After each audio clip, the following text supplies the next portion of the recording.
First Contact Specialist Zarel stood motionless before the Great Council's viewing chamber, her iridescent scales reflecting the holographic display of an impossible object.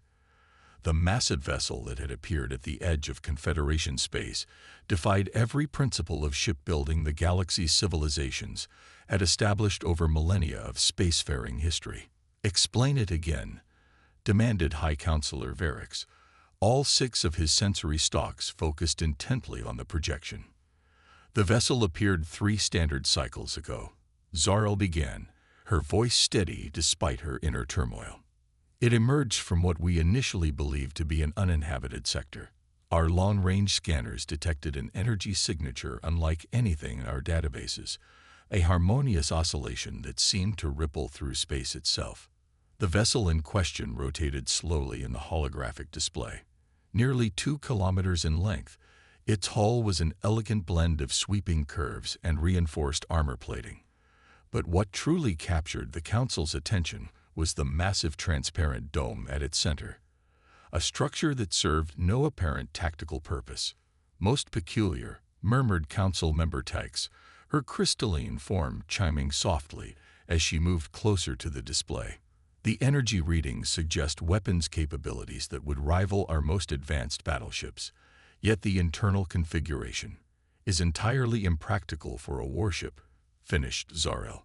"The central chamber appears to be an acoustic performance hall, capable of seating thousands. The hull is lined with what our analysts believe to be sophisticated sonic resonators. Yet these same systems are somehow integrated with the ship's defensive and offensive capabilities."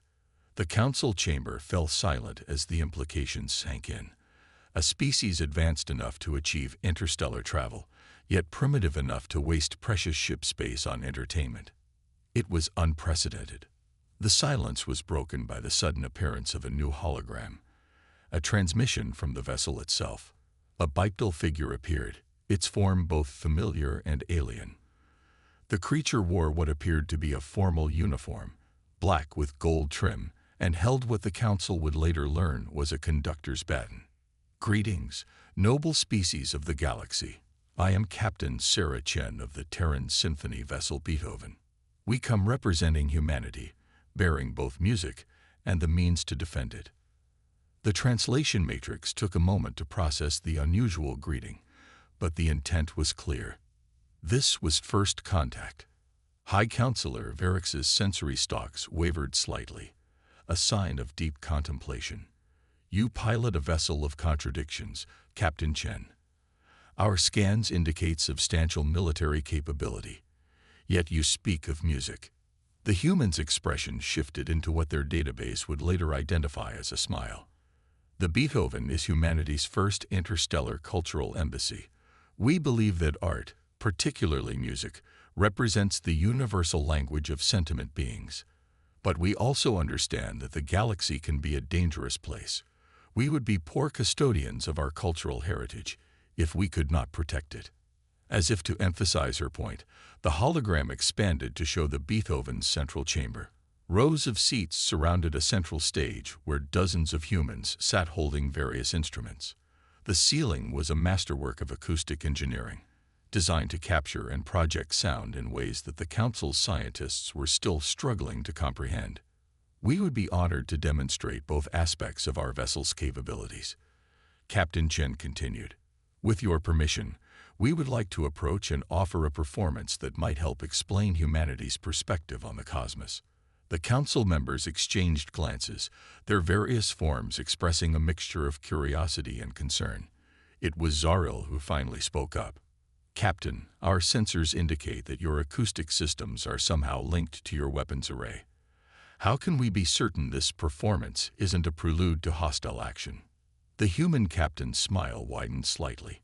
"An excellent observation, Specialist. You're correct that our sonic resonance technology serves dual purposes. The same harmonics that can move the soul can also, if necessary, move rather larger objects. However," she raised her baton, and the orchestra behind her raised their instruments. "Perhaps a small demonstration is in order." What followed changed the Council's understanding of humanity forever. The first notes of Beethoven's Fifth Symphony filled the chamber, transmitted through space itself by technologies that turned music into something more. As the famous fate motif echoed through the council chamber, the Beethoven's external resonators came to life, creating a protective field of pure sound around the vessel, a shield that their sensors indicated could withstand the force of a small sun. The harmony of creation, Captain Chen explained as the music swelled, contains within it both beauty and power. Humanity has simply learned to harness both aspects. We offer this performance not as a threat, but as an invitation to understand our perspective on the universe. High Counselor Varix's sensory stalks swayed in time with the music, his initial suspicion giving way to fascination.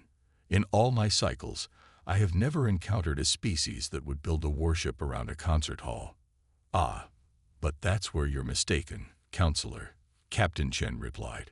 We didn't build a warship around a concert hall. We built a concert hall capable of defending itself. There is a difference. As the symphony continued, Zariel found herself reviewing everything she thought she knew about emerging civilizations. The humans had taken an approach so seemingly illogical, so contradictory to established principles of space travel, that it circled back around to brilliant. A ship that could both create beauty and defend it. A vessel that declared its peaceful intentions while maintaining the capability for devastating defensive action. The performance will conclude with a practical demonstration of our defensive capabilities, Captain Chen announced. We've detected a small asteroid field at the edge of your system. With your permission, we'd like to show you how we've adapted our acoustic technology for space cleanup operations. The council watched in amazement as the Beethoven's symphony reached its crescendo. The sound waves, now focused and amplified through the ship's external array, reached out into space.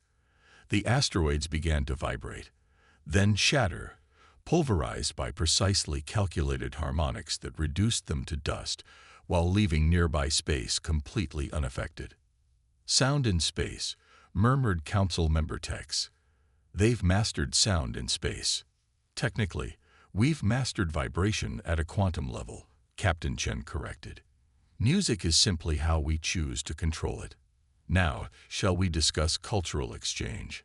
As the council chamber erupted in excited discussion, Zariel couldn't help but smile.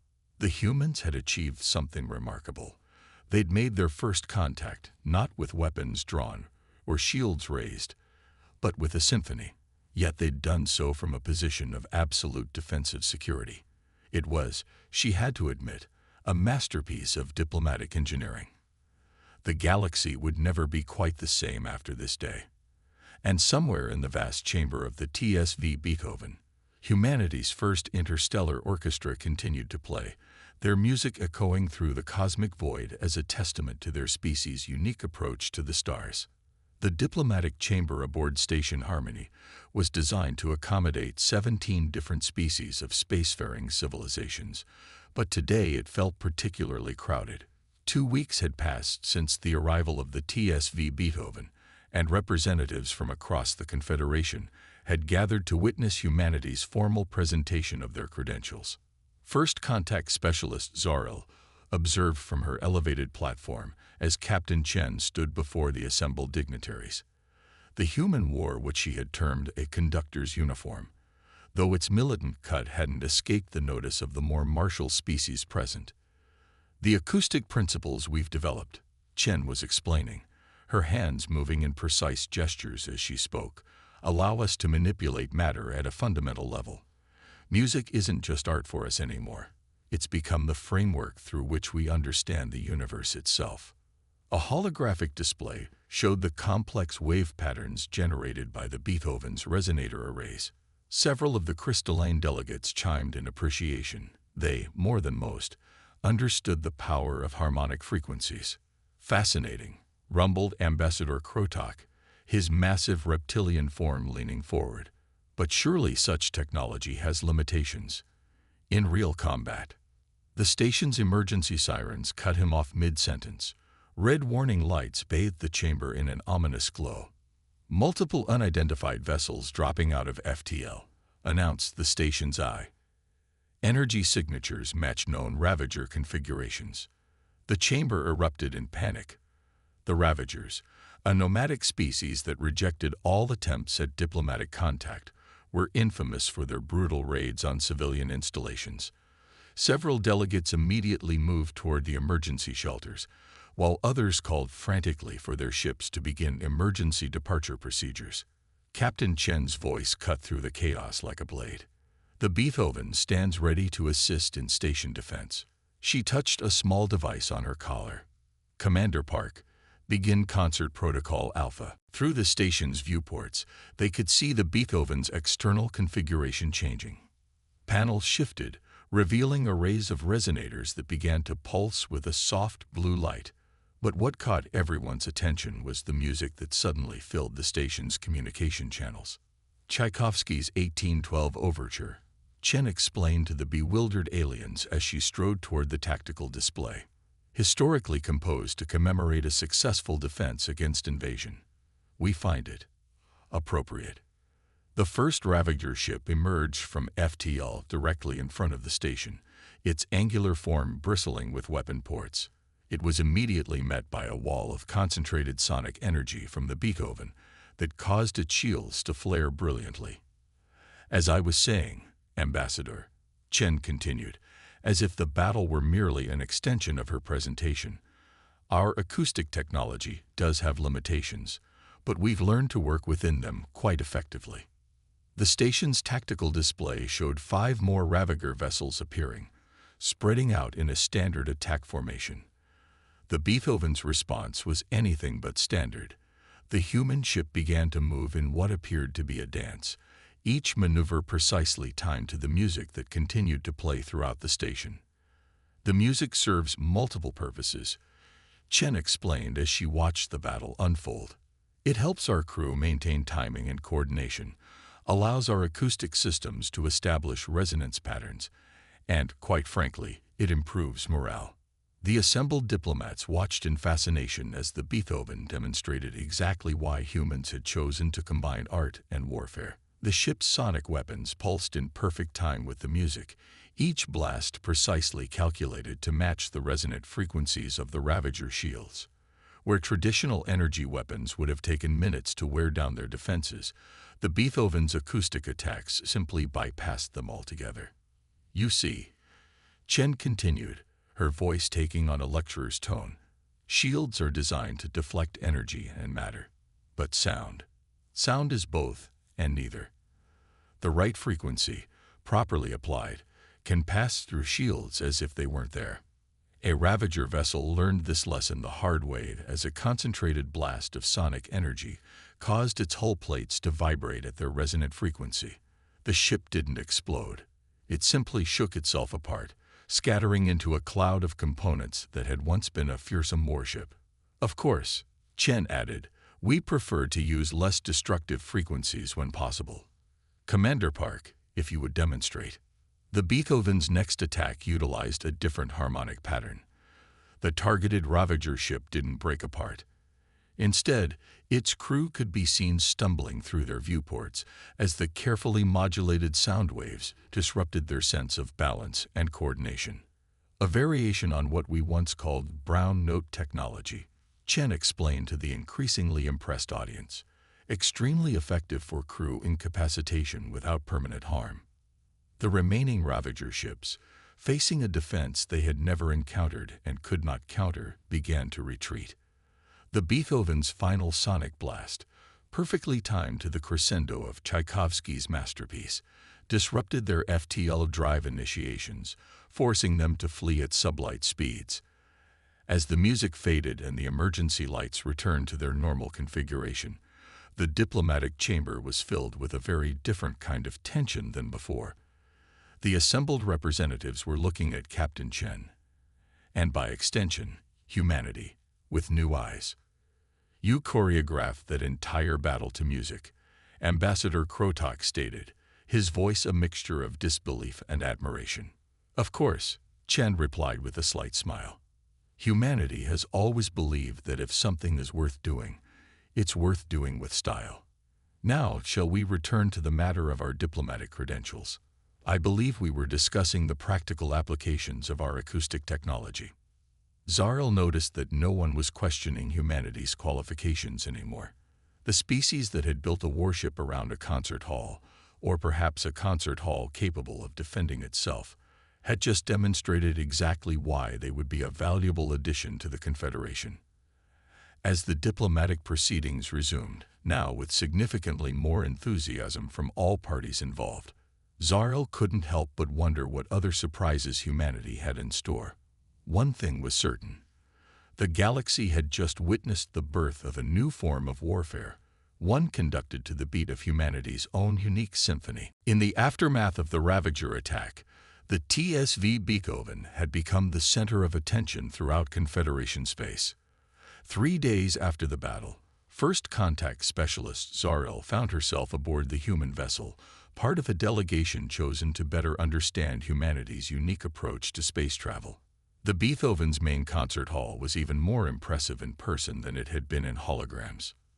Zarel's scales shifted colors in response to the perfect acoustics as she walked alongside Dr. Mira Patel, the ship's chief resonance engineer. Every surface in this chamber serves multiple purposes, Patel explained, running her hand along a curved wall panel. The material is a metamagnetic composite we developed specifically for the Beethoven. It can transform from a perfect acoustic reflector to a wave generator with a simple change in electrical current. Ambassador Krotok, who had insisted on joining the technical delegation, tapped the wall with one massive claw. And these same panels form your weapon systems. We prefer to call them resonance systems, Patel corrected gently. Their primary purpose is to enhance and project music. The fact that they can also project defensive or offensive frequencies is secondary. The delegation watched as human crew members began filing into the hall, each carrying various instruments. It was time for the daily concert practice. A ritual that, they had learned, was considered as essential to ship operations as maintenance checks. You maintain a full symphony orchestra as part of your standard crew complement, noted third engineer Tylith, their crystalline form vibrating slightly in response to the musicians tuning their instruments. The resource allocation alone must be, is perfectly efficient, Patil interrupted with a smile. Every member of the orchestra also serves in other ship functions. Our first violinist is actually our navigation specialist. The principal cellist. She's our chief medical officer. Music isn't just art for us. It's how we understand the fundamental frequencies of space itself. Captain Chen appeared on the conductor's podium, her uniform immaculate as always. Today's practice will demonstrate some of our more subtle applications of resonance technology, she announced. Dr. Patel, if you would explain as we proceed. The orchestra began to play what Chen identified as Holst's, the Planet Suite. As the music filled the hall, the delegates watched in fascination as various ship systems responded to the harmonics. The music serves as a control interface, Patel explained as the ship's artificial gravity gently fluctuated in time with the melody.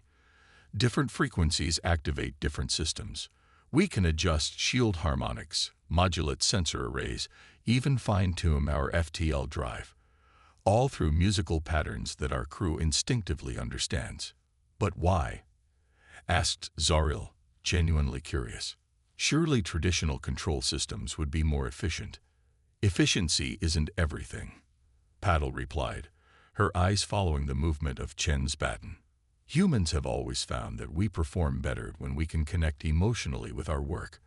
Music allows us to feel the ship's systems in a way that button pressing never could.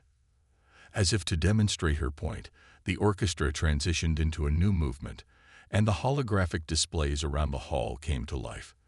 They showed the space around the Beethoven, but not in any standard sensor format. Instead, the data was translated into visual patterns that pulsed and flowed with the music. We call this our harmonic visualization system, Patel continued. It translates all sensor data into musical frequencies, then back into visual forms. Our crew learns to read these patterns instinctively. We can detect subtle anomalies that might be missed by traditional sensors simply because they sound wrong in the ship's symphony. Ambassador Krotok's scales rippled in surprise as he studied the displays. You've turned your entire ship into a musical instrument. Exactly. Pothell beamed. Now you're beginning to understand.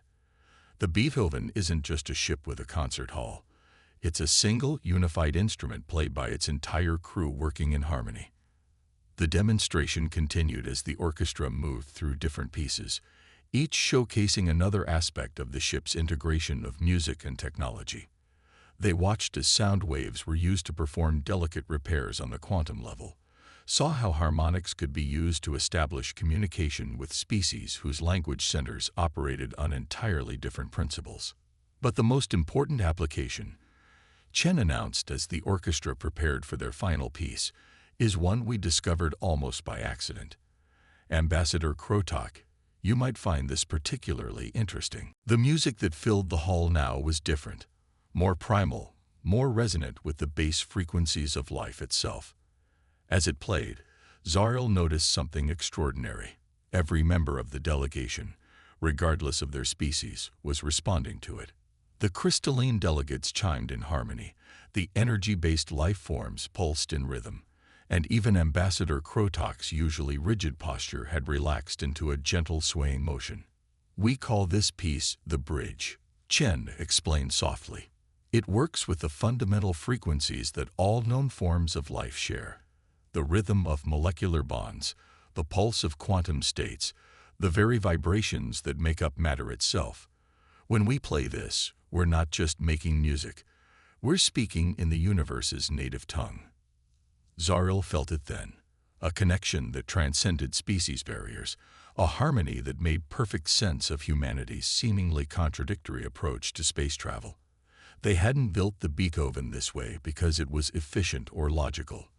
They'd built it this way because they understood something fundamental about life itself, that at its core, everything in the universe dances to the same cosmic symphony. As the music faded, Chen turned to address the delegation directly. This is why we came to the stars the way we did, she said, not just to explore or to defend ourselves, but to find the universal rhythm that connects all life. Every species has its own song. We're here to help create the greatest symphony the galaxy has ever known. The silence that followed was filled with understanding. The delegates had come seeking to understand human technology, but had discovered something far more profound. A species that had found a way to turn the mathematics of existence itself into music. The first warning came during a routine sensor sweep.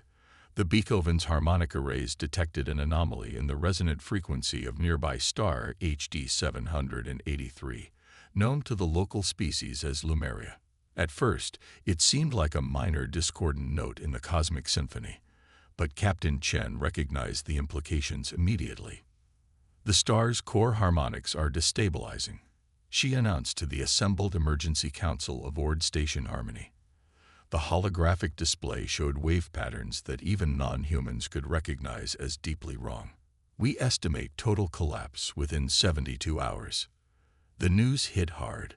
Lumeria supported 3 inhabited worlds, with a combined population of over 12 billion sentients. The Confederation representatives burst into a chaos of overlapping voices and electromagnetic emissions. Evacuation is impossible in that time frame, Ambassador Krotok stated, his scales dark with concern. Even with every available ship in the sector, we couldn't move a fraction of the population. First contact specialist Zariel noticed that Captain Chen wasn't joining in the general panic.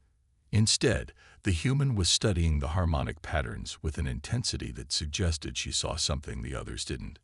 Captain, Zariel ventured, your expression suggests you have an alternative to propose. Chen looked up from the display, her eyes bright with what humans called inspiration. We can't stop the star from collapsing, she said, but we might be able to guide how it collapses. The chamber fell silent as Chen manipulated the holographic display, expanding the view of the star's harmonic patterns.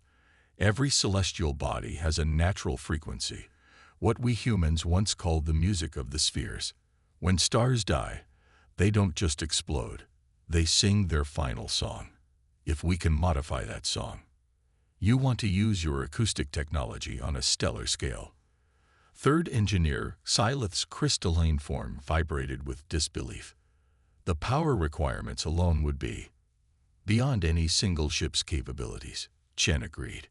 But we're not talking about a single ship anymore. She turned to address the entire council. We need every ship with compatible resonance systems. The Beethoven can serve as the conductor, but we're going to need an orchestra of stellar proportions. What followed was the most ambitious engineering project ever attempted in Confederation space. Under the Beethoven's guidance, 73 ships of various species were modified with temporary resonance arrays. Each vessel would act as a single instrument in what Chen called the Stellar Symphony. Time was their enemy. As engineers worked frantically to install the necessary equipment, Dr. Patel drilled the multi-species crew in the basics of harmonic coordination. The Beethoven's concert hall became a classroom where physics and music merged into a single discipline. Think of the star as a massive instrument, Patel explained to the assembled pilots and engineers. Its core is trying to play one tune, collapse and destruction. We need to teach it a different melody. 48 hours into the crisis, they were ready to begin. The modified ships took up positions around Lumeria in a pattern that Chen insisted was critical to the harmonic intervention. The Beethoven floated at the center, its main concert hall transformed into what might have been the most important conducting podium in human history. All ships, prepare for harmonic synchronization. Chen's voice carried across all frequencies. We begin with Mahler's Symphony No. 2. The Resurrection. Appropriate, don't you think? The first notes seemed impossibly small against the backdrop of a dying star. But as more ships joined in, their resonance arrays working in perfect harmony, something extraordinary began to happen. The star's erratic pulses began to steady, falling into rhythm with the music that now flew between the ships on waves of carefully modulated energy. The core harmonics are responding, Patel reported, her hands dancing across the control panel that looked more like a piano keyboard. But we're getting resistance in the outer layers. Adjust the composition, Chen ordered. Transition to Stravinsky's Firebird Suite. We need more chaos before we can impose order. The change in music was accompanied by a visible change in the star's behavior. The violent plasma eruptions began to follow predictable patterns, guided by the combined harmonic force of 74 ships working in perfect synchronization. Hours passed. The orchestra of ships moved through composition after composition, each chosen to address a different aspect of the stellar crisis. Beethoven's Ninth Symphony helped stabilize the core fusion reactions. Mozart's Requiem soothed the plasma storms. Bach's Toccata and Fugue in D minor reorganized the magnetic field lines. We're not going to save the star, Chen explained to the watching council as the operation entered its final phase. But we're giving it a chance to die gracefully, to go out with a symphony instead of an explosion. The final movement began just as the star's core reached the point of no return. But instead of the catastrophic collapse everyone had feared, Lumeria began what could only be described as a controlled diminuendo. The outer layers pulsed with light in time with the music, while the core's collapse proceeded at a pace that allowed the inhabited worlds time to adjust their orbits. When it was over, Lumeria had indeed died, but it had died singing. Its final moments transformed into a spectacular display of light and energy that would be studied by scientists for generations to come. In the aftermath, as the modified ships returned to Station Harmony, Captain Chen found herself once again addressing the council. This time, however, the mood was very different. What we achieved today, she said, wasn't just about saving lives. Though that was certainly important, we proved something far more significant, that the principles we discovered through music don't just apply to human technology. They're universal constants, waiting to be understood and applied. Ambassador Krotok, who had watched the entire operation from the Beethoven's concert hall, stepped forward. You've shown us that your ship isn't just a curiosity or a clever combination of art and technology. It's a prototype for an entirely new way of interacting with the universe itself. Yes, Chen agreed with a smile. And this was just the first movement of a much larger symphony.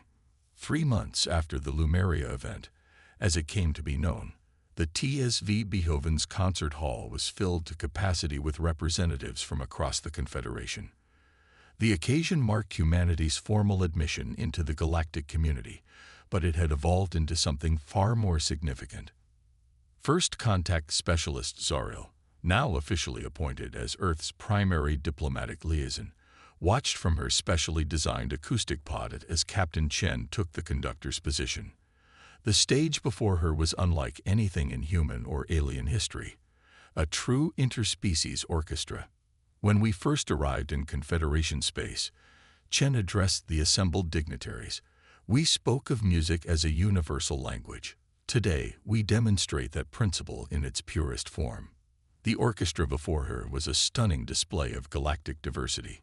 Crystalline beings from the Hyalith systems had integrated themselves into structures that functioned as living wind instruments. Energy-based photerians pulsed in patterns that created pure light sound.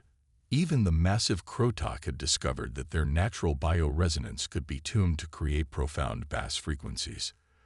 The piece we're about to perform, Chen continued, was composed collaboratively by all species present.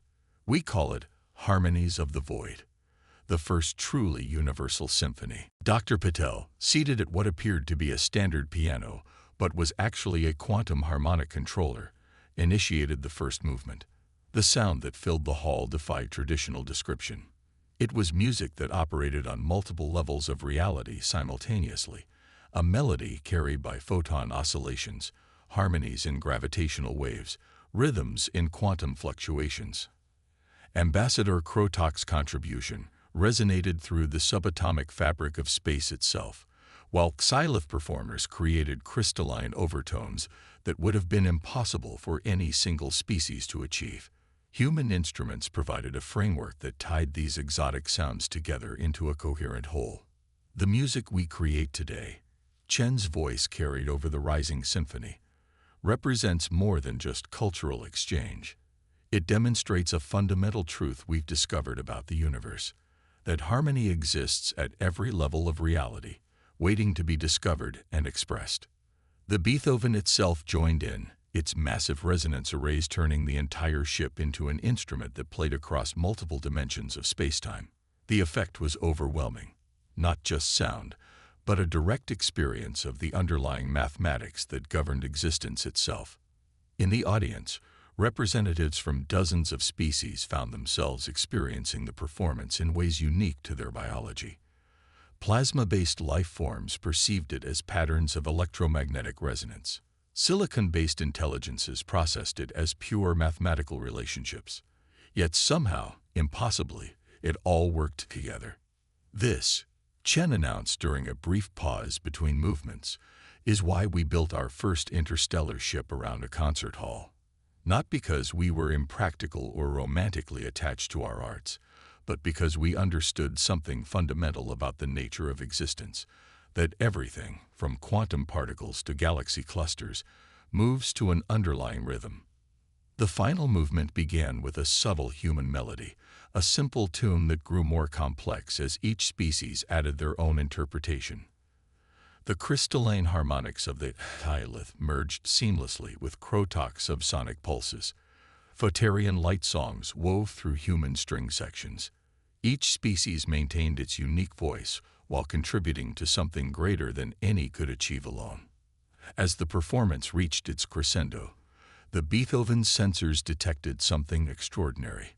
The combined harmonics of the Universal Symphony were creating patterns in spacetime itself, ripples of order that spread outward from the ship at faster than light speeds. We're detecting harmonic resonance patterns propagating through subspace, Paddle reported excitedly. The music isn't just crossing species barriers, it's discovering new fundamental forces. The implications were staggering. What had begun as a diplomatic gesture had evolved into something that promised to revolutionize their understanding of physics itself.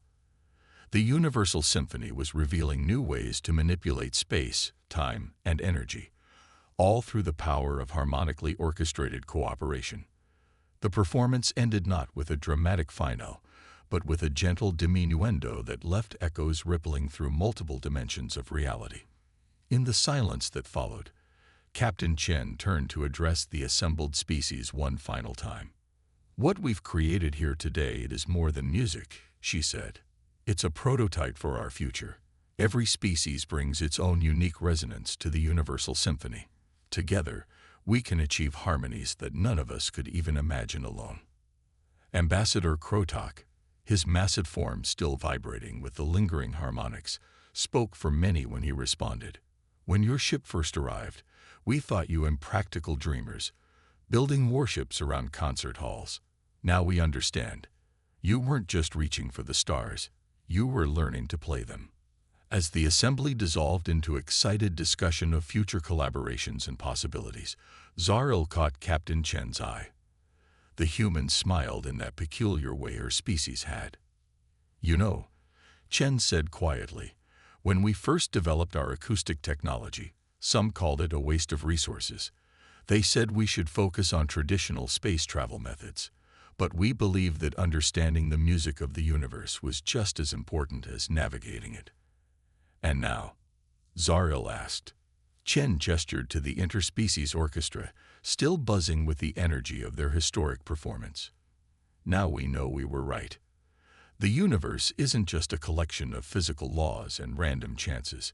It's a symphony waiting to be played, and every species has a part in the performance."